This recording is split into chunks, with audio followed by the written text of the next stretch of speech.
ओम शांति।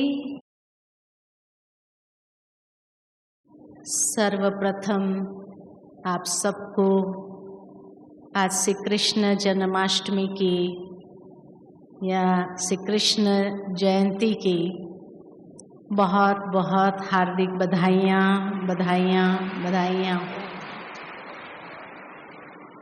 बाबा ने हम सब बच्चों को बहुत सुंदर ये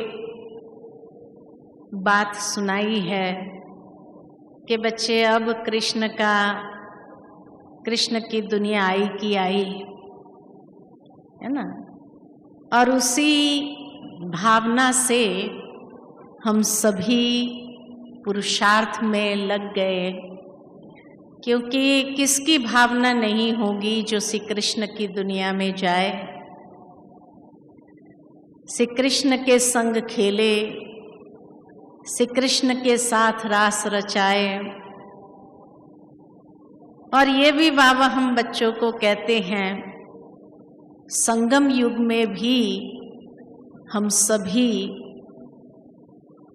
उस रास का भी अनुभव करते हैं, तो उस आनंद का भी अनुभव करते हैं। तो हर एक लीला जो गाई हुई है उसका प्रत्यक्ष स्वरूप हमारा संगम युगी जीवन है, क्योंकि वास्तव में ये और किसी की कहानी नहीं है, लेकिन वही देवकुल की आत्माओं की कहानी है। तो एक श्री कृष्ण की कहानी नहीं कहेंगे, लेकिन हम सब देवकुल की आत्माओं की ये कहानी है। और इसीलिए श्री कृष्ण को दिखाते ही है कि देवकी और वासुदेव की संतान है। देवकी और वासुदेव, देवकी माना जो देवकुल की आत्माएं, जो देवकुल की आत्माएं जब सीढ़ी नीचे उतरते उतरते बहुत खुश मौज में थे, लेकिन जैसे ही आकाशवाणी हुई तो कंस ने क्या किया, अर्थात द्वापर युग से वो देवकुल की आत्माएं बंधन में आने लगी। और इसीलिए कंस माना जो अहंकार का प्रतीक कहो या बुराइयों की अति जब होने लगती है, तो उसने उन देवकुल की आत्माओं को कहाँ डाल दिया? जेल में डाल दिया। तो देवकी और वासुदेव जो देवता कुल के थे, वो देवता कुल की आत्माओं को जेल में डाल दिया। और वो भी कितने ताले में? दिखाते हैं 8 ताले में डाल दिया। तो इसी तरह जैसे ही हम स्वर्ग में वो आनंद का अनुभव करते हैं, लेकिन द्वापर युग के बाद हमारी हालत भी क्या हुई, तो दिन प्रतिदिन एक एक ताले बढ़ते गए, एक एक जेल के दरवाजे बढ़ते गए, ताकि वो 8 तालों में बंद आत्मा जो बाहर निकल ही ना सके, छूट ही ना सके। ये देवकुल की आत्माओं की हालत है आज। तो वो 8 जेल के दरवाजे, 8 ताले कौन से हैं? तो 8 ताले हैं, 8 दरवाजे जो जेल के हैं। तो सबसे पहला बंधन इस संसार के अंदर अगर देखा जाए तो 8 प्रकार के बंधन में फंस गई आत्मा। तो पहला बंधन ये तन का बंधन। आए दिन तन के अंदर कोई न कोई आकर्षण की उत्पत्ति, कभी अपनी देह की आकर्षण में फंस जाते, कभी दूसरों की देह की आकर्षण में फंस जाते। तो ये पहला बंधन जो है आत्मा के लिए, ये देह का आकर्षण, तन का आकर्षण। और उसी कारण से उस आकर्षणवश जब मनुष्य अपने जीवन को जीने लगता है तो नेचुरल है वो बंधन दिन प्रतिदिन बढ़ते जा रहे हैं। दूसरा बंधन है मन का बंधन। आज मनुष्य का मन अनेक प्रकार की भावनाएं, विकृतियों के बंधन में आ जाता है। कभी कैसी मन की स्थिति है, कभी कैसी मन की स्थिति है, कभी मन के अंदर कौन सी विकृति उत्पन्न हो रही है, कभी कौन सी विकृति उत्पन्न हो रही है। और उस कारण मनुष्य का मन जो है बंधन में बंधता जा रहा है। तो दूसरा बंधन मन का बंधन है। तीसरा बंधन है धन का बंधन। आज जिस तरह से व्यक्ति धन भी कमा रहा है, वो धन जो आता है परिवार के अंदर अनेक प्रकार की मुसीबतों को लेकर के आता है। कहा जाता है जिस रास्ते से आया है वही रास्ते से जाना है। भोगना तो उतना ही है जितना नसीब में है। उस धन के द्वारा सुख भोगना तो उतना ही है जितना नसीब में है। बाकी जिस रास्ते से आया उसी रास्ते से जाता है। इसीलिए आज दुनिया के अंदर जब करप्शन के माध्यम से, रिश्वतों के माध्यम से धन आता है, वो सुख का अनुभव नहीं कराता है। सुख उतना ही मिलता है जितना नसीब में था, बाकी सारा धन बह जाता है, वापस निकल जाता है।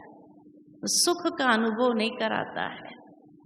और ही कभी कभी वैसा बंधन में बांधता है वो धन, जो उसके कारण कहां से कहां पहुंचा देता है व्यक्ति को,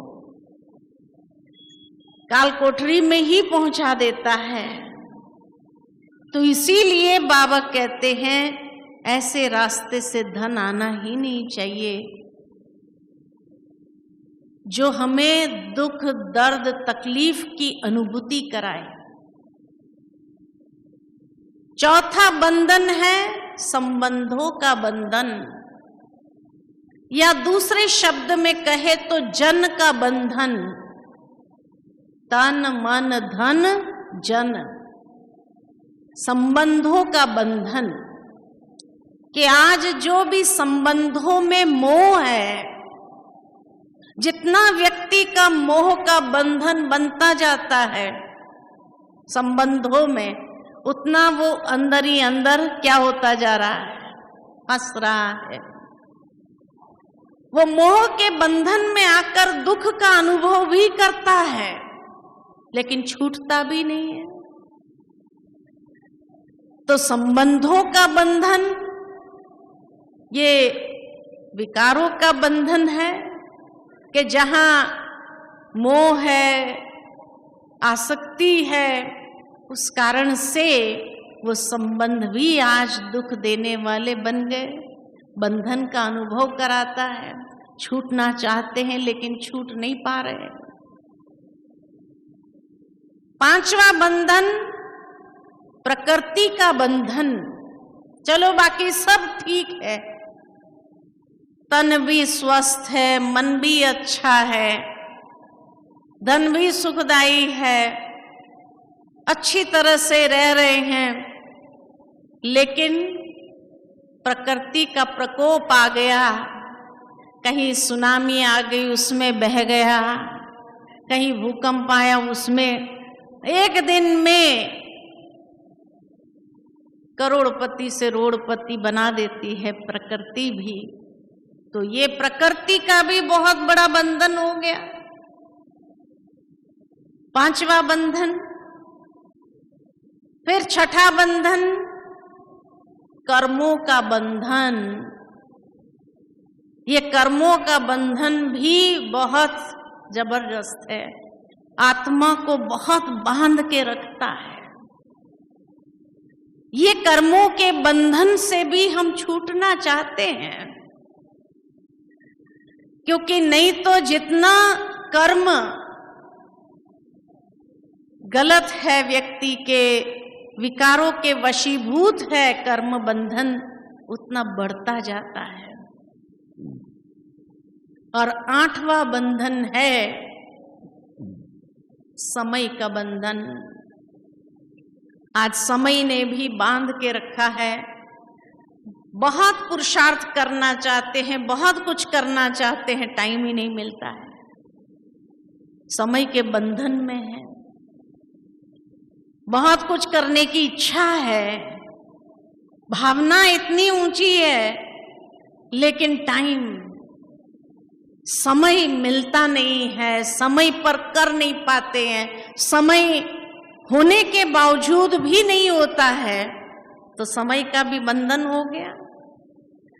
तो ये 8 बंधन ने उस देव कुल की आत्माओं को, वासुदेव को, जो देवी देवता थे, उनको बांध करके अपनी जेल में बंधन में रखा है।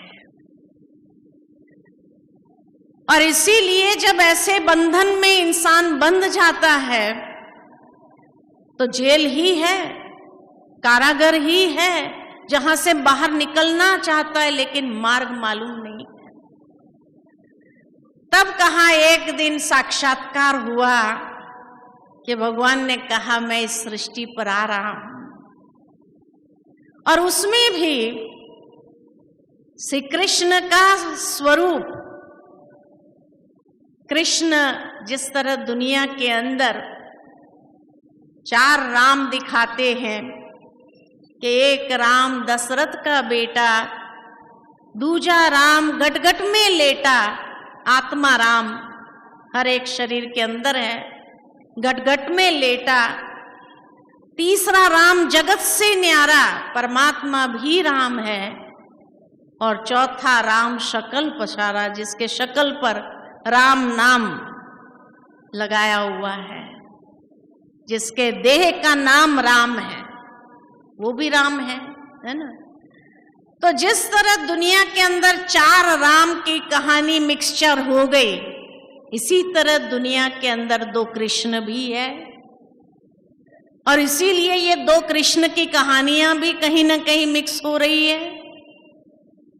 कृष्ण का शाब्दिक अर्थ अगर लिया जाए तो कृष्ण माना आकृष्ट करने वाली मूर्ति, आकृष्ट इति माना जो आकर्षण करने वाली मूरत। तो आकर्षण करने वाली मूरत इस संसार में सिर्फ 2 है। एक श्री कृष्ण जो संसार का, सतयुग का, वैकुंठ का फर्स्ट प्रिंस जिसको कहा, और दूसरा परमात्मा को भी कृष्ण कहा जाता है। सबसे आकर्षणमय मूरत वह दिव्य ज्योति बिंदु स्वरूप की है। इसीलिए शिव को भी कहा जाता है सत्यम शिवम सुंदरम। सुंदर, अति सुंदर, अति सुंदर आकर्षणमय मूरत अगर है तो वो सत्यम शिवम सुंदरम की भी है, वो भी कृष्ण है। तो 2 कृष्ण है। तो इसीलिए जब देवकी को साक्षात्कार होता है तो सबसे पहले तो लाइट का साक्षात्कार हुआ, और यही मैसेज मिला, मैं इस संसार में आ रहा हूं। तो शिव बाबा लाइट स्वरूप का वो साक्षात्कार था कि कलयुग अंत में जब आत्माएं इतनी बंधन का अनुभव करने लगी तो वो परमात्मा सबसे आकर्षणमय मूरत, वो सत्यम शिवम सुंदरम इस संसार में अवतरित होते हैं। और फिर ये भी हमें कहा कि इसके बाद श्री कृष्ण की दुनिया आने वाली है, इसलिए विष्णु चतुर्भुज का साक्षात्कार कराया देवकी को कि इस संसार में मैं भी आ रहा हूं। यानी ये सृष्टि परिवर्तन का समय होगा और तब मैं भी इस संसार में आऊंगा। तो दोनों का साक्षात्कार इकट्ठा होने कारण समझ में नहीं आया। जैसे ब्रह्मा बाबा को भी जब दिव्य लाइट का साक्षात्कार हुआ और वो दिव्य लाइट ने प्रवेशता की, तो उसके बाद कहा तू मेरा ही स्वरूप है। विष्णु चतुर्भुज का ही साक्षात्कार हुआ कि तुम ही वो बनने वाले हैं। तो इसी तरह वो देव कुल की आत्माओं को, देवकी और वासुदेव, देव कुल की आत्माओं को ये साक्षात्कार हुआ। एक तो कृष्ण का यानी शिव बाबा का, और फिर श्री कृष्ण की दुनिया आ रही है। बाबा ने यही तो हमें ज्ञान सुनाया कि पहले शिव बाबा का साक्षात्कार करते ही कि ये देवी दुनिया अभी आने वाली है, श्री कृष्ण की दुनिया आने वाली। और श्री कृष्ण तो एक आशा बंध गई, लेकिन आने में थोड़ा टाइम लगेगा। श्री कृष्ण को आने में टाइम लगेगा। 8वीं संतान इसलिए कहा, 8वीं संतान, 8 पहर दिन का दिखाते हैं। तो संगम युग को ब्रह्मा का एक दिन दिखाया है कि अमृत वेले से लेकर 100 साल का जो संगम युग दिखाया है, तो वो 8 पहर के बाद ही श्री कृष्ण आएगा। तो तब तक थोड़ी धैर्यता रखनी होगी। तब तक शिव बाबा कहते हैं मैं आकर के ये एक एक ताला तोड़ता हूं, समाप्त करता हूं। इसीलिए दिखाया कि जैसे ही वो साक्षात्कार हुआ और शिव बाबा का अवतरण होता है, तो शिव बाबा का अवतरण कहाँ हुआ? तो श्री कृष्ण के साधारण स्वरूप में। इसलिए एक साधारण सा बच्चा जन्मा, ऐसे दिखाते हैं। और कहा एक एक ताले टूटने लगे। तो शिव बाबा जैसे ही संसार में अवतरित हुए, ब्रह्मा बाबा के जीवन के भी जो ताले थे, ताले टूटने लगे। तो सबसे पहला तन का ताला कैसे टूटा? तन के आकर्षण का, दैहिक आकर्षण का ताला तोड़ने के लिए बाबा ने हम बच्चों को यही पाठ पढ़ाया कि बच्चे देह को न देखो, देही आत्मा को देखो। उस चैतन्य स्वरूप आत्मा के दिव्यता को देखो और ये देखो कि हर एक में आत्मा है।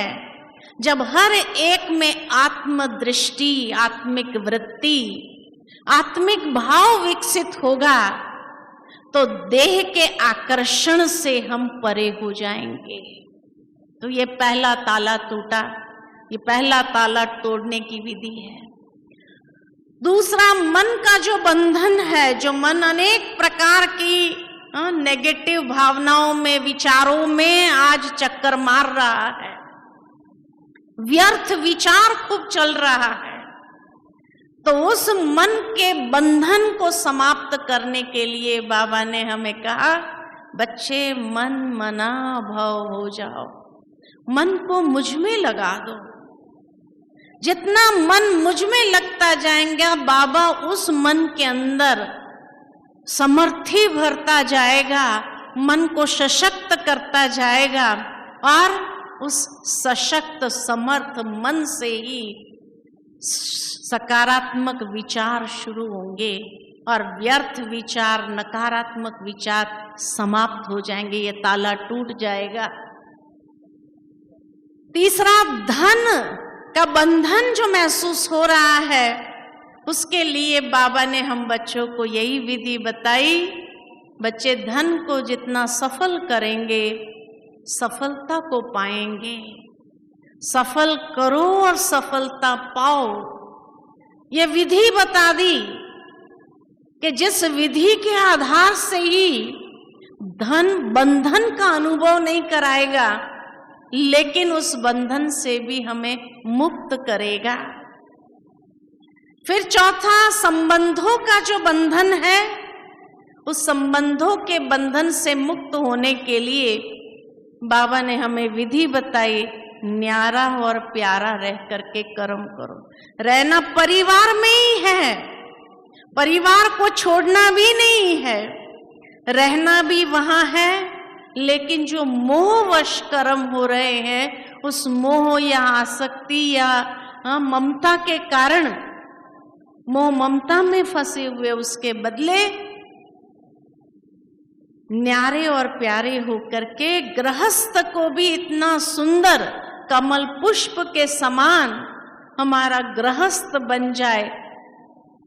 रहना भी वहां है, लेकिन अलिप्त निर्लिप्त जीवन हो हमारा। तो ये है संबंधों के मोह के बंधन को तोड़ने की विधि। फिर पांचवा है प्रकृति का बंधन। तो प्रकृति के प्रति बाबा ने यही कहा कि ये प्रकृति को भी आपको ही शुद्ध करना है, ये प्रकृति के प्रति भी सकाश देनी है। और जितना ये प्रकृति को सकाश देते जाएंगे, ये प्रकृति आपके अधीन होती जाएगी और आप प्रकृति पति बनते जाएंगे। प्रकृति को दासी बनाना है, प्रकृति के अधीन होकर के नहीं चलना है। लेकिन प्रकृति को जब दासी बना देंगे तो वो प्रकृति वहां तक आएंगी, लेकिन आपको नुकसान नहीं पहुंचा सकेगी।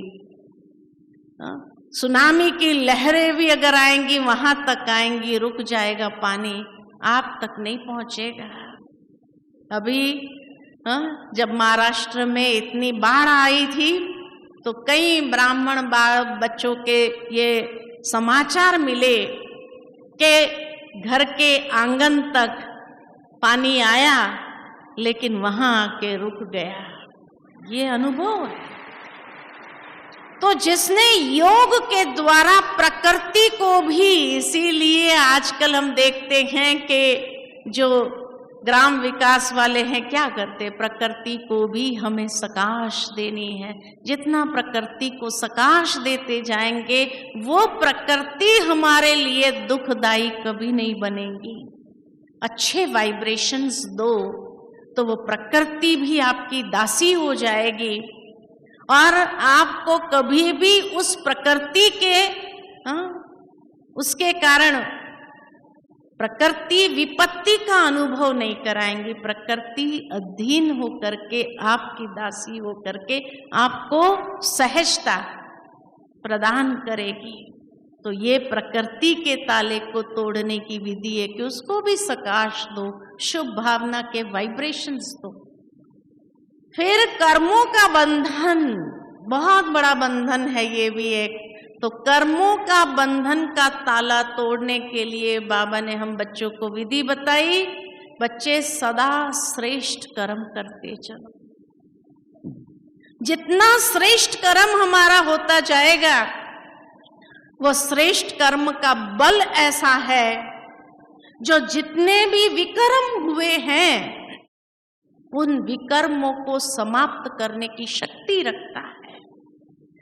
इसलिए बाबा हम बच्चों को कहते, बच्चे जितना ये ब्राह्मण जीवन के अंदर श्रेष्ठ कर्म कर सकते हो, ऐसा श्रेष्ठ कर्म जिससे दुआओं की प्राप्ति हो, तो वो दुआओं की प्राप्ति हमारे कोई भी कर्म हमें बंधन का अनुभव कराने वाला नहीं बनेगा, लेकिन वो दुआओं की शक्ति उन कर्म बंधनों को भी सहज तोड़ने वाला अनुभव कराएगा। इसलिए बाबा कहे, बच्चे ऐसे सुख देने वाले कर्म करो, जितना अनेक आत्माओं को हमारे द्वारा सुख मिलेगा, इतना श्रेष्ठ कर्म होगा, तो वो आत्माओं की दुआ हमारे उन कर्म बंधन को भी बहुत सहजता से काटता जाएगा। और 8वां बंधन समय का बंधन। समय के विषय में बाबा ने हम बच्चों को ज्ञान दिया है कि बच्चे तुम ही त्रिकालदर्शी हो, मास्टर त्रिकालदर्शी हो। तीनों कालों को जानते हो तुम, आदि मध्य अंत को जानते हो।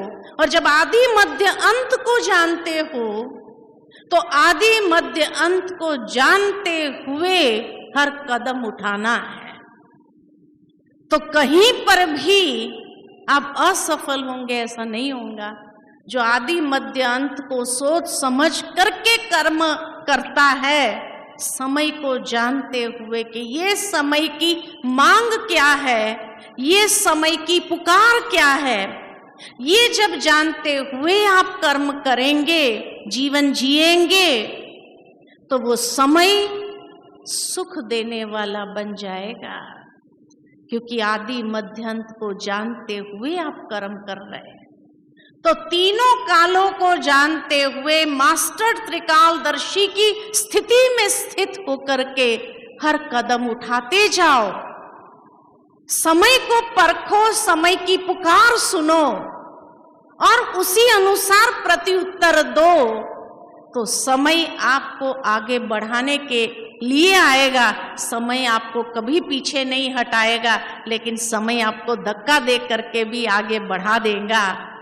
ये समय बड़ा बलवान है, इसलिए कहा जाता है समय बड़ा बलवान है। समय के आगे किसी का जोर नहीं चलता है, लेकिन जो समय के विपरीत दिशा में चलते हैं, समय की जो पुकार है उस पुकार को न सुन करके विपरीत दिशा में चलते, उसके लिए समय बड़ा कठोर हो जाएगा। लेकिन जो समय को समझते हुए, तीनों कालों को देखते हुए, जानते हुए, समय की मांग क्या है उसको जान करके उस अनुसार प्रत्युत्तर देता है, तो समय उसको आगे बढ़ा देता है। ऐसा लगेगा हथेली पर वो समय हमें बिठा करके आगे पहुंचा देता है। तो इसीलिए ये 8 प्रकार के ताले तोड़ने की विधि बाबा ने हम बच्चों को दे दिए हैं। इसलिए हम ये नहीं कह सकते अभी भी हमें बंधन है, हमारे लिए कोई बंधन है नहीं। या तो हम वो चाबी को यूज नहीं कर रहे हैं, या तो दरवाजा सिम सिम खुलता जाए, ऐसे हमारे कर्म नहीं है। तो इसीलिए जैसे ही शिव बाबा क्या अवतरण हुआ, साधारण स्वरूप में के सारे ताले टूट गए, और सारे ताले टूटने के बाद उन्हें कहा कि इस पार से उस पार ले जाओ, इस पार से उस पार, कलियुगी सृष्टि से उस पार हमारे लिए संगम युग, और संगम युग का भी बहुत समय बीत गया, तो इस पार से उस पार।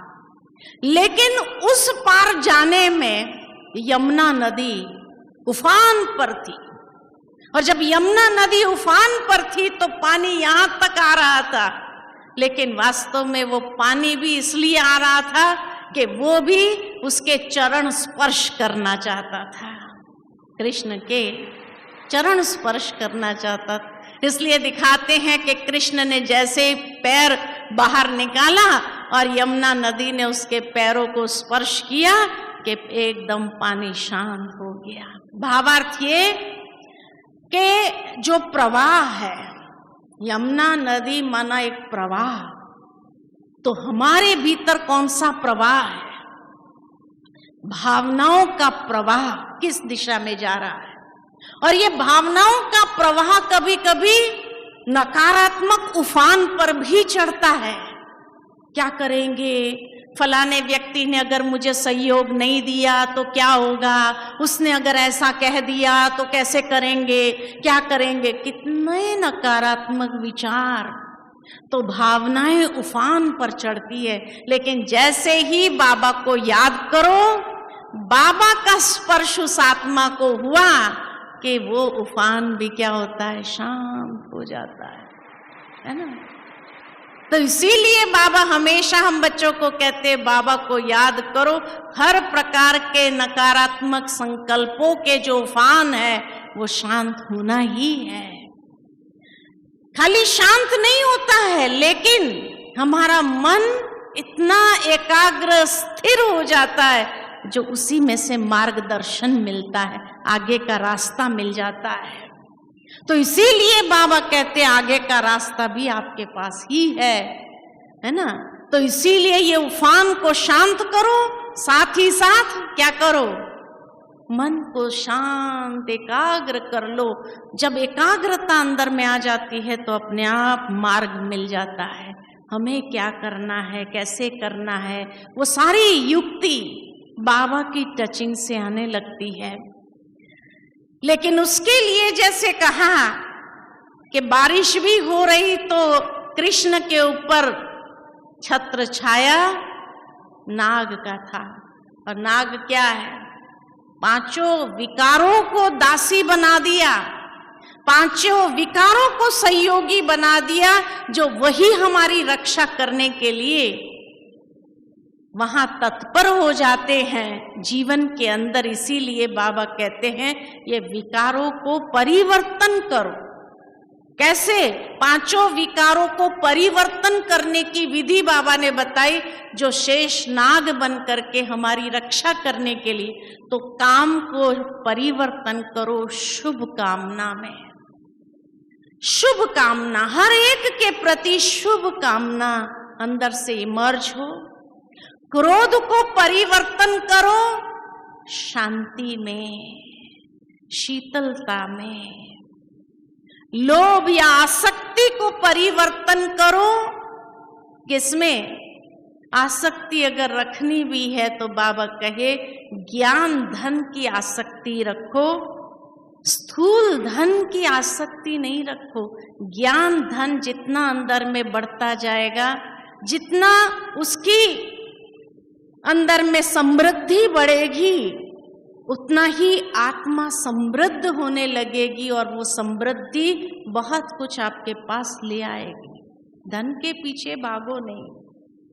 लेकिन बहुत सुंदर बात मुझे एक याद आती है कि एक बार एक आर्टिकल में पढ़ रही थी, तो उसमें बताया कि ब्रह्मा के साथ सरस्वती दिखाई, विष्णु के साथ लक्ष्मी दिखाई और शंकर के साथ दुर्गा दिखाई है, पार्वती दिखाई है।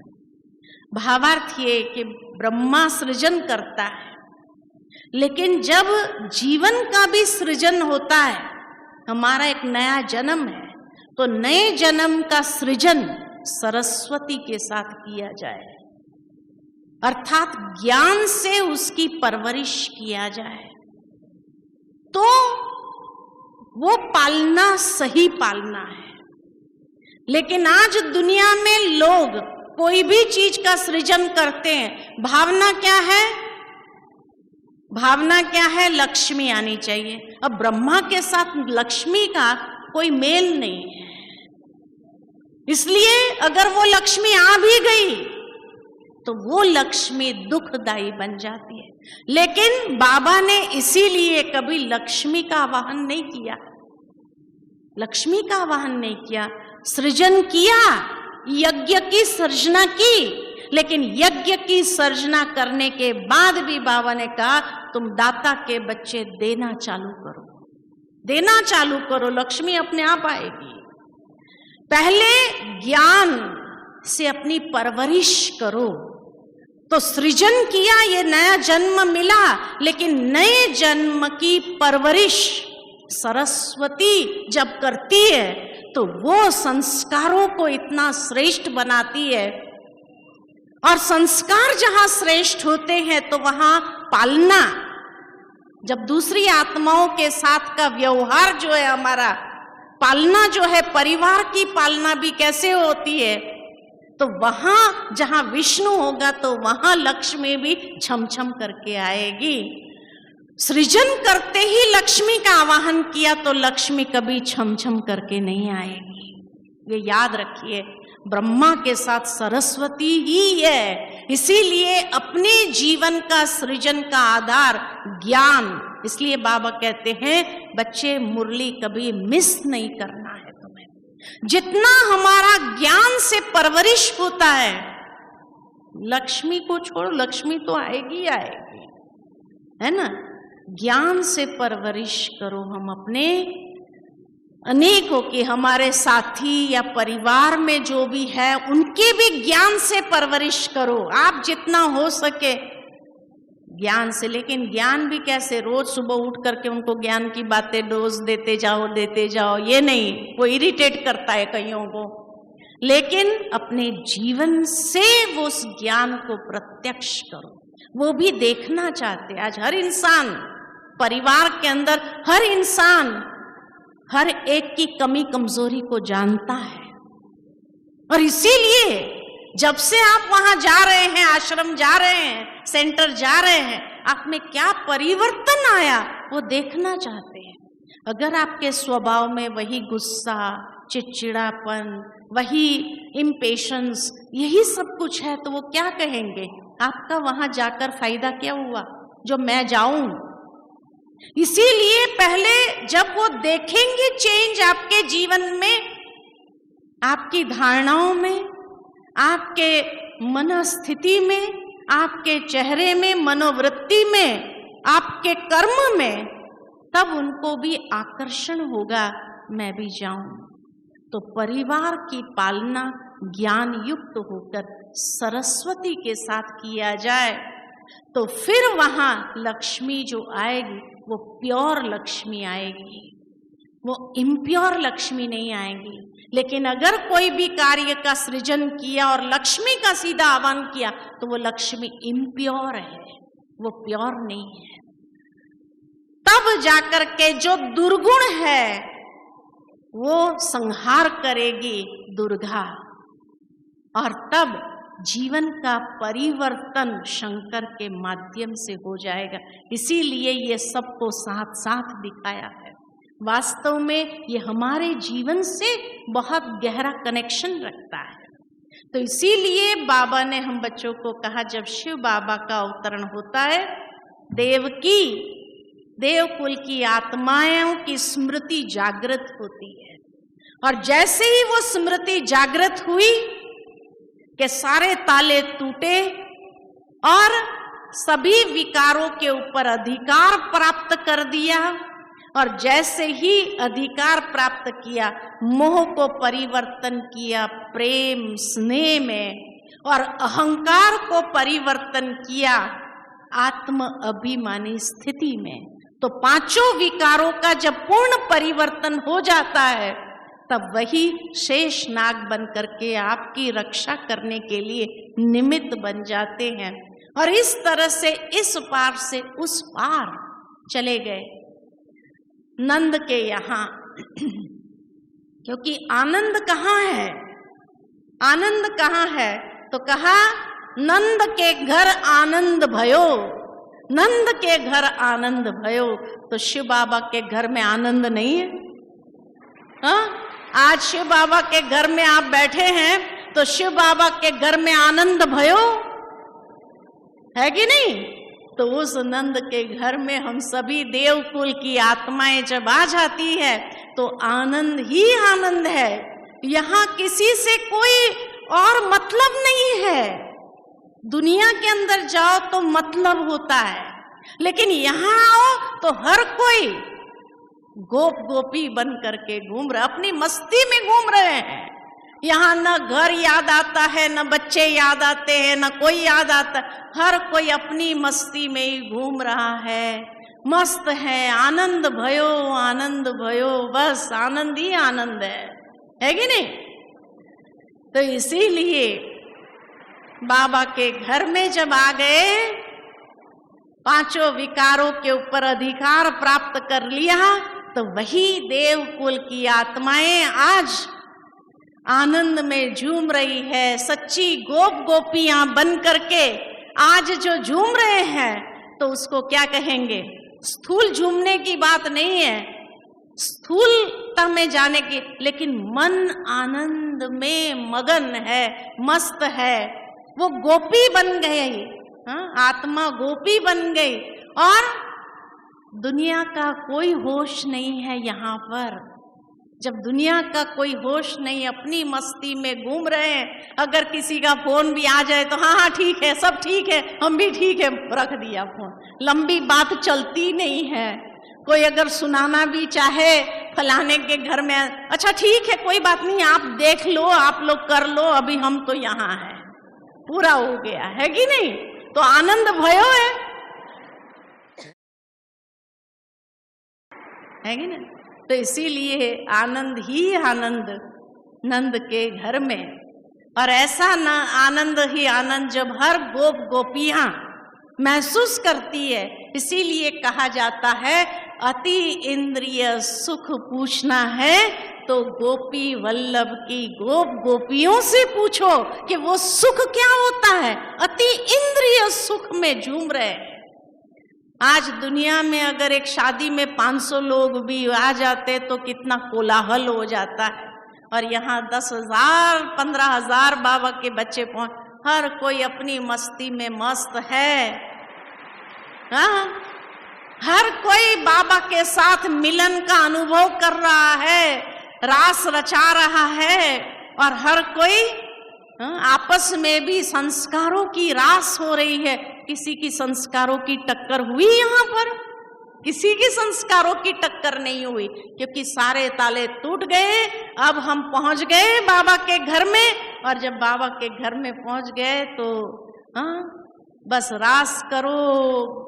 कहते हैं ना, वो गोपियां एक आंख में काजल करती थी, दूसरे आंख में भूल जाती थी, कुछ रखा होता था वो भी याद नहीं रहता था, एक चीज पहनी एक चीज नहीं पहनी, एक कुंडल पहना एक नहीं पहना, ऐसी हालत है ना। माताओं की हालत देखो, कुछ लगाया नहीं लगाया, कहीं किसी ने याद दिलाया, अरे कोई बात नहीं कोई बात नहीं, बहुत अच्छा चलो, है ना, क्लास में जाना है, क्लास में जाना है, पहुंच गए। तो ऐसे नंद के घर में आनंद भयो, है ना। अब सोचने की बात है कि श्री कृष्ण के लिए तो बहुत सारी कथाएं सुनी हुई है, और क्या कथाएं सुनी है कि गोपियों के वस्त्र चुराए। अब सोचने की बात है, ऐसा अभद्र कार्य कोई कर सकता है दुनिया के अंदर? आज भी दुनिया में नहीं करेंगे, तो श्री कृष्ण ऐसा थोड़ी काम करेंगे। लेकिन वास्तव में वस्त्र कौन से चुराए? तो ये देह रूपी वस्त्र, देह अभिमान का वस्त्र चुरा लिया उसने। और जब देह अभिमान का वस्त्र ही खत्म हो गया तो हर आत्मा कितनी खुश, है ना। इसलिए कहते जब गोपियों के वस्त्र भी चुरा लिया तो भी वो खुश थी। अब इतना अभद्र कार्य करने के बाद भी कोई खुश हो, ऐसा हो सकता है ना।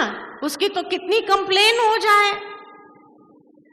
लेकिन यहाँ जब हमारा भी देह अभिमान रूपी वस्त्र भगवान चुरा लेता है, उतार देता है, तो हम आत्माएं कितनी चमकने लगती है, सदा खुश होने करके झूमने लगती है, बस आत्मिक स्मृति में ही स्थित हो जाते हैं। फिर कहा मक्खन चुराया, वस्त्र चुराए, फिर वस्त्र कौन से चुराए ये तो समझ में, मक्खन। अब सोचने की बात है कि नंद के घर में इतनी गायें थी, कृष्ण को मक्खन चुराने की जरूरत थी क्या? आज घर में अगर बच्चा है उसको कौन सी चीज अच्छी लगती है तो माँ उसको न देवे, ऐसे कभी हो सकता है? जो उसको जाकर दूसरे की गगरिया फोड़नी पड़े और मक्खन छाछ लेना पड़े। इतना अमीर घर का था नंद, तो बड़ा अमीर था, फिर उसने चोरी करके खाने की, ऐसे संस्कार कभी हो सकते हैं? चोरी करके खाने की जरूरत है क्या? उसकी माँ सामने ही रख दे, भाई तू खा ले जितना खाना है ना। तो कहने का भावार्थ के मक्खन माना सार, मक्खन माना ताकत जिसमें होती है, एसेंस। तो इसी तरह जो ज्ञान के सार को यहाँ आते ही क्या करते, जो सभी बहनें आते हैं उनसे ज्ञान के रतन, ज्ञान का मक्खन आपको मिलता जा रहा है, तो वो मक्खन आप चोरी कर करके अपने बुद्धि रूपी गागरी में समा रहे हैं या नहीं समा रहे हैं? तो इसीलिए ये मक्खन आप खाए जा रहे हैं, हर दीदियों का, दादाओं का, जिसका भी क्लास मिलता है तो क्या मिलता है? मक्खन ही तो मिल रहा है। जो बड़े वरिष्ठ भाई बहनों का क्लास मिलता है, उनका बाबा के साथ का अनुभव का मक्खन मिल रहा है। अच्छा, जिन्होंने दादी को नहीं दिखा, दादियों का अनुभव सुनाया, तो दादियों के माध्यम से जो पालना मिली है उसका मक्खन मिला कि नहीं मिला? मिल रहा है। तो यही तो सारा सार हमने अनुभव नहीं किया, लेकिन इन बड़ों के द्वारा जो दादियों की पालना मिली, जो बाबा की पालना मिली, वो पालना रूपी मक्खन आपके साथ बांटा जा रहा है। और उसको कहाँ रखते हैं? अपने मटके के अंदर। मटका कौन सा है? गगरी कौन सी है? गगरी कौन सी है? बुद्धि रूपी गगरी। तो बुद्धि रूपी गगरी के अंदर वो सारा मक्खन को क्या करते हैं? भर के रखते हैं।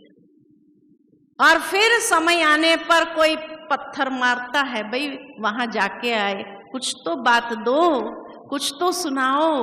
तो जब वो पत्थर मारता है तो क्या करते हैं? देते हैं कि नहीं देते हैं? खुशी से देते हैं, है ना? खुशी से देने लगते हैं।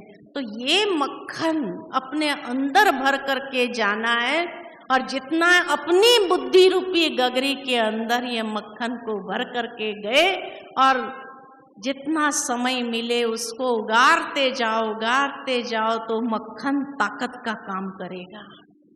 आत्मा के अंदर शक्ति भरने लगेगा, और शक्ति भर करके अपने आप को सशक्त करता जाएगा।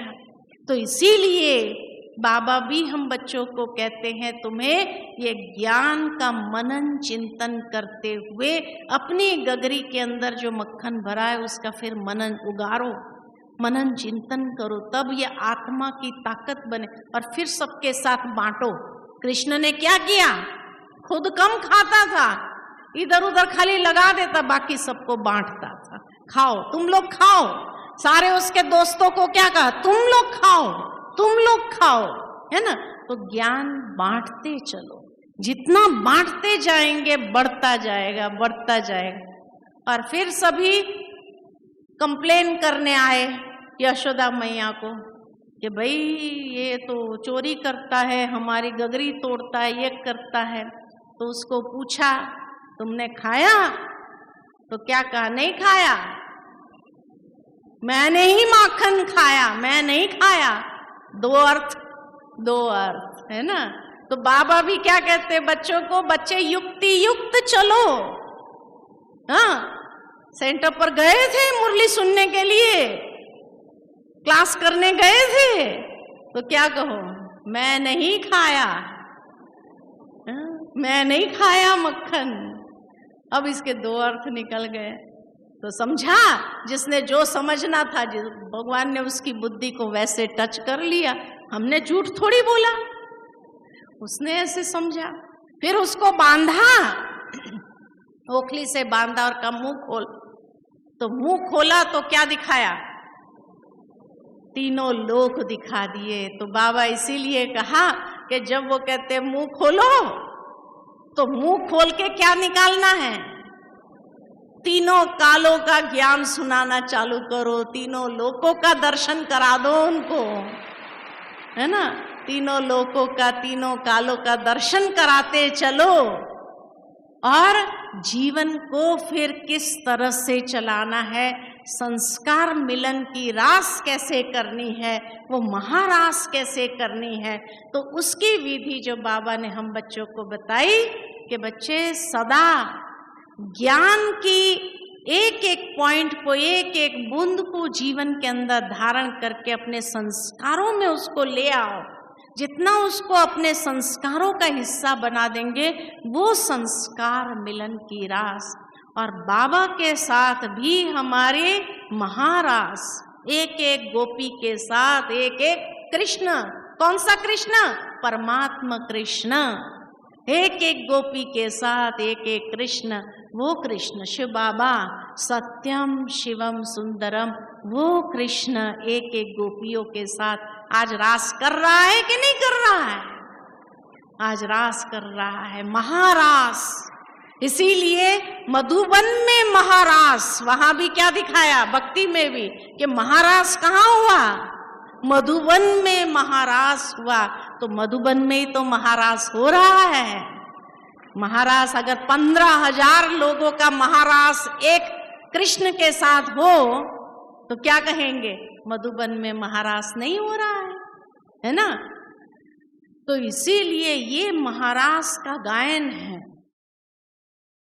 साथ ही साथ बाबा बच्चों को समझाते हैं कि बच्चे ये महारास शिव बाबा के साथ ही करना ये नहीं, लेकिन आपस में भी। तो कैसे करना है आपस में, तो विष्णु के चारों अलंकार जो है, इसलिए 2 हाथ ऊपर 2 हाथ ऐसे नीचे, ऊपर से सकाश लेते जाओ और देते जाओ, लेते जाओ देते जाओ, है ना। रखना नहीं है अपने पास में, देते जाना है, बांटते जाना है। जितना देते जाएंगे बढ़ता जाएगा। भावार्थ ये कि आज प्रवृत्ति में रहते हुए, रहना प्रवृत्ति में ही है, प्रवृत्ति को छोड़ना नहीं है, लेकिन प्रवृत्ति में कैसे रहना है ये चारों अलंकार हमें सिखाते हैं विष्णु के। कि जब इस तरीके से आप अपने जीवन की परवरिश करो, विष्णु पालना करता है ना, तो हमें अपने गृहस्थ जीवन की पालना कैसे करनी है। तो शंख, सबसे पहले शंख, शंख ध्वनि, यानी मुख से जो भी वचन निकले वो बहुत मधुर महावाक्य। इसलिए शंख जब बजता है ना तो उसमें से एक ही ध्वनि निकलती है। कौन सी ध्वनि निकलती है, ओम की ध्वनि निकलती है।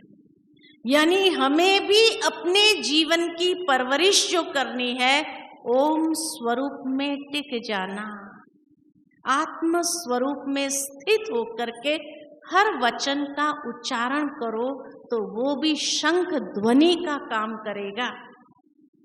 देह अभिमान में जब बोलते हैं तो कड़वा वचन निकलता है। देह अभिमान के वश जब बोलते हैं तो दूसरों को दुख भी पहुंचता है। देह अभिमान में आकर के जब कोई भी वाक्य उच्चारण करते हैं तो वो वाक्य कभी कभी कईयों को तकलीफ देता है। इसीलिए बाबा ने हम बच्चों को सिखाया कि प्रवृत्ति में कैसे रहना है। जब आपको सबके साथ व्यवहार निभाना है, प्रवृत्ति में रहना है, तो अपने गृहस्थ जीवन को कैसे निभाना है, तो उसके लिए बाबा ने कहा ओम माना अहम आत्मा। तो आत्मा स्वरूप में स्थित होकर के आप हर वचन उच्चारण करो। किसी के साथ भी बातचीत करो तो दैहिक भाव में आकर के बातचीत न करो, आत्मिक भाव में स्थित होकर के बातचीत करो। तो उसमें शब्द कैसे निकलेंगे, जो गीता के 17वें अध्याय में कहा है, मधुरम प्रियम, और कैसे सार युक्त वचन निकलेंगे। ज्यादा बोलने की जरूरत नहीं पड़ेगी, लेकिन हर वचन अति प्रिय, अति मधुर और सार युक्त निकलेगा। एसेंसफुल, जो बाबा कहते हैं एसेंसफुल, पावरफुल, लवफुल, ऐसे हमारे वचन निकलेंगे। आत्म स्वरूप में स्थित होकर के बोले। दूसरा अलंकार चक्र, स्वदर्शन चक्र, सुदर्शन चक्र। स्वदर्शन यानी अपना दर्शन करते चलो, जो बाबा ने आत्मनिरीक्षण के लिए हमें बताया है कि दिन के अंत में अपना चार्ट देखो, आज के सारे दिन में मैंने किसी को दुख तो नहीं दिया, मेरे द्वारा किसी को दुख की प्राप्ति तो नहीं हुई। आत्मनिरीक्षण करो, स्वदर्शन करो। और अगर दूसरों को देखने की इच्छा हो तो सुदर्शन करो। सुदर्शन माना हर इंसान को बाबा ने कोई न कोई विशेषता रूपी वरदान भी दिए हैं। तो हर आत्मा ब्लेस्ड सोल है, वरदानी आत्मा है। तो जब दूसरों को देखो तो पर चिंतन पर दर्शन नहीं करना है, लेकिन क्या करना है? स्वदर्शन और सुदर्शन, अच्छाई का दर्शन करो, अच्छाई का दर्शन करते चलो। जब ऐसा सुदर्शन होने लगेगा, हर एक की विशेषताओं को देखना शुरू करेंगे, तो जीवन कैसा हो जाएगा? बहुत सुंदर हो जाएगा। इसलिए वो कहानी याद आती है एक बार एक व्यक्ति ने भगवान को बहुत याद किया, खूब भक्ति किया, भगवान प्रसन्न हो गए और भगवान ने कहा मांगो, जो मांगोगे मिलेगा। तो अब व्यक्ति ने सोचा कि सब कुछ मांग लेना है, तो भगवान से कहा कि भगवान मुझे ऐसी कोई विधि बताओ सदा सुखी होने की, मैं जीवन में दुखी नहीं होना चाहता, सदा सुखी होने की विधि बताओ। भगवान ने कहा बस, तो कहा बस सदा सुखी होना चाहता हूँ। तो भगवान ने कावड़ दिया, कावड़ ये आजकल बहुत निकलते हैं ना, कावड़ लेकर के दौड़ते रहते हैं, गंगा जल लेकर के, तो कावड़ दिया और कावड़ में एक तरफ काला कपड़ा था, एक तरफ सफेद कपड़ा था। तो वो कावड़ दिया और कहा ये सफेद कपड़ा आगे रखना, काला कपड़ा पीछे रखना और सदा सुखी हो जाएगा। तो मनुष्य ने कहा भगवान मजाक कर रहे हो आप मेरी, ये कावड़ में सफेद कपड़ा आगे काला कपड़ा पीछे रखने से मैं सुखी कैसे हो जाऊंगा? तो भगवान ने मुस्कुराकर कहा कि देखो जीवन की यात्रा में जैसे जैसे तुम चलोगे बहुत लोगों से मिलना होगा, और जब बहुत लोगों से मिलोगे ना तो हर इंसान के अंदर अच्छाई भी है बुराई भी है। जब तुम्हें किसी की बुराई दिखाई दे, गलती से भी अगर बुराई दिखाई दे तो उसको पीछे डाल देना ये काले कपड़े में, और जब तुम्हें अच्छाई दिखाई दे तो उसको आगे रख देना सफेद कपड़े में। और जब तुम व्यवहार करो ना तो उसी सफेद कपड़े में जो अच्छाई रखी है ना उसी के आधार से व्यवहार करना है ना, तो तुम सदा सुखी हो जाएंगे। उसने कहा ये तो ठीक है। उसने जीवन में चलना शुरू किया और शुरू किया, जिसका भी कमी कमजोरी दिखाई देती पीछे डाल देता था, आगे अच्छाई दिखाई देती थी आगे रख देता था, और सचमुच उसी के आधार पर व्यवहार करता था, सुखी होता गया। एक दिन वो मनुष्य सोया हुआ था, गहरी नींद में अचानक भूकंप आया। इतना जोर का भूकंप था कि उठ करके दौड़ा, अपना कावड़ लेकर के बाहर दौड़ा, और गलती से काला कपड़ा आगे हो गया, सफेद कपड़ा पीछे हो गया। आप जिसकी भी बुराई दिखाई दे सामने रखे और उसी के आधार पर व्यवहार करे, अच्छाई दिखाई दे पीछे डाल दे। अब बुराई के आधार पर व्यवहार करेगा तो सुखी होगा कि दुखी होगा? तब से लेकर के दुखी होना चालू हो गया। चक्र की बात है ना, सत्युग त्रेता में सुखी थे, फिर द्वापर से हम लोग ने क्या कर दिया, कावड़ी बदली कर दिया, काला कपड़ा आगे सफेद कपड़ा पीछे हो गया, तब से दुखी होते गए, है ना। और फिर भगवान को गाते रहे, हे प्रभु मेरे अवगुण चित न धरो, मेरे अवगुण चित न धरो। भगवान कहता है मैं तेरे अवगुण चित नहीं धरूंगा, लेकिन तब जब तू भी किसी के अवगुण चित न धरो, किसी के अवगुण चित न धरो। तो इसका मतलब क्या हुआ, कावड़ बदली करो, सफेद कपड़ा आगे काला कपड़ा पीछे। तो आज के बाद सभी अपना कावड़ बदली कर देंगे, कावड़ बदली कर लेंगे। यहाँ से जब जाओ तो सफेद कपड़ा आगे काला कपड़ा पीछे। किसी के भी अवगुण चित न धरो, किसी के भी अवगुण चित न धरो, और जितनी भी अच्छाई इकट्ठी कर सको आगे ही रखना, और अपने जीवन में भी उसको, उसके एनर्जी को, उसके प्रवाह को आने देना। जीवन सदा सुखी हो जाएगा, जीवन सदा सुखी हो जाएगा। तो स्वदर्शन और सुदर्शन, खुद को देखो तो स्वदर्शन, दूसरों को देखो तो सुदर्शन, अच्छाइयों का दर्शन। ये व्यवहार में रहने की, गृहस्थ जीवन में प्रवृत्ति मार्ग में रहने की, या व्यवहार कुशल होने की विधि है ना। फिर तीसरा है गदा। गदा हमें मिली है ज्ञान की गदा। इसीलिए कहते हैं कि गदा जब ऊपर होती है ना, हनुमान जी के हाथ में ऊपर है, लड़ने जाने का प्रतीक है। जब लड़ाई के मैदान में जाते हैं तो गदा ऊपर होती है, जब विजयी होके आते हैं तो गदा नीचे होती है।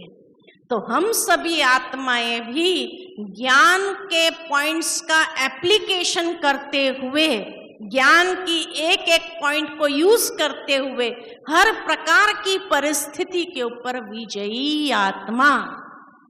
तो गदा नीचे, ज्ञान को यूज करते जाओ। इतना सुंदर बाबा ने ज्ञान दिया है, हर ज्ञान के पॉइंट को यूज करेंगे तो हर परिस्थिति, हर समस्या के ऊपर विजयी आत्मा बन जाएंगे। और चौथा, तब जीवन कैसा हो जाएगा? जीवन कमल पुष्प हो जाएगा, आप कमल पुष्प की तरह हो जाएंगे। निर्लिप्त जीवन, कीचड़ में रहने के बाद भी, उस संसार में रहने के बाद भी संसार से न्यारा और प्यारा जीवन, कितना सुंदर जीवन बन जाएगा आपका। तो इसीलिए बाबा हम बच्चों को कहते हैं कि ये प्रवृत्ति मार्ग में रहने की विधि है कि कैसे ये चारों अलंकार जीवन के अंदर धारण करना है, और जीवन में धारण करते हुए जीवन को बैलेंस्ड लाइफ, क्योंकि आनंद का दूसरा आधार है बैलेंस। इसलिए बाबा की हर मुरली में हम सुनते हैं, जहां बैलेंस है वहां ब्लिस है। ब्लिस यानी आनंद, और वहां ही सबकी दुआएं हैं, ब्लेसिंग्स है। तो बैलेंस, ब्लेसिंग्स और ब्लिसफुल लाइफ। तो आनंद भयो, आनंद वाला जीवन जीना है तो बैलेंस जीवन जियो, सबकी दुआएं मिले ऐसे कर्म करो, और तब ब्लिसफुल लाइफ का अनुभव कर सकेंगे। तो ये है जन्माष्टमी। जन्माष्टमी का मतलब हम ब्राह्मणों के जीवन के अंदर, और जब ऐसी जन्माष्टमी मनाएंगे, तो ये तो एक आत्मा की कहानी नहीं है, सभी देवकुल की आत्माओं की कहानी है कि आज श्री कृष्ण जन्माष्टमी के साथ हम सबका भी जन्म हुआ कि नहीं हुआ? हम सबका जन्म है। जन्माष्टमी खाली एक का थोड़ी है, हम सब जो अष्ट रत्न बनने वाली आत्माएं हैं, 108 रत्न में जाने वाली आत्माएं हैं, उन सभी आत्माओं की अष्टमी है या नहीं है? इतनी सुंदर हम सबकी जीवन है। तो ये हमारा ही यादगार है, और ये हमारे ही एक एक जीवन के पल पल का, संगम योगी जीवन के पल पल का यादगार है। तो कौन सा मक्खन चुराया, कौन सी हर परिस्थिति रूपी अकासुर बकासुर को मारा, ये सब हम सबका यादगार है। ठीक है, अच्छा, ओम शांति।